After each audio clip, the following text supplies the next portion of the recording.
L'aventure des chaussures parlantes. Dans une petite ville tranquille, il y avait une boutique de chaussures magiques. La particularité de cette boutique était que certaines chaussures, une fois portées, pouvaient parler. Personne ne savait exactement pourquoi ni comment, mais chaque fois que quelqu'un mettait une paire de ces chaussures, une nouvelle aventure commençait. Un jour, Max, un garçon curieux, entra dans la boutique à la recherche de nouvelles baskets. Il choisit une paire de chaussures de sport rouges qui semblait l'appeler. Dès qu'il les enfila, il entendit une petite voix. « Salut, Max. Je suis Flash, et je suis la chaussure la plus rapide de la ville. Prêt pour une aventure ?» Max, stupéfait mais excité, répondit « Bien sûr. » Où allons-nous ? Flash expliqua qu'il devait sauver les autres chaussures parlantes d'un méchant collectionneur de chaussures, Monsieur Lacet, qui les gardait enfermées dans son manoir. Apparemment, Monsieur Lacet détestait entendre les chaussures parler, car cela l'empêchait de se concentrer sur sa collection. Il avait donc décidé de toutes les capturer. En sortant de la boutique, Flash entraîna Max à une vitesse incroyable, courant si vite que les passants ne voyaient qu'un flou rouge passer.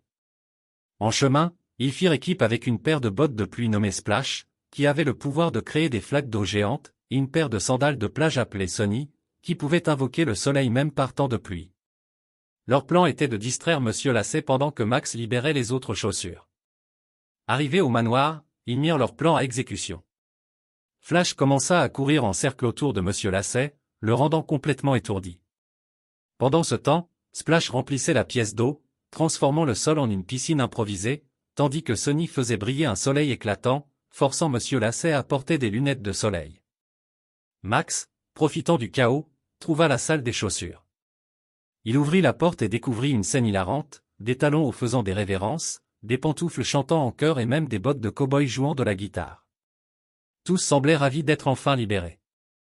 Cependant, Monsieur Lacet se reprit et tenta de fermer la porte avec une télécommande. Mais Splash fit jaillir un jet d'eau qui court-circuita le dispositif, et les chaussures s'enfuirent tout en un tourbillon coloré. Une fois sortis, Flash, Splash, Sonny, Max et les chaussures libres célébrèrent leur succès.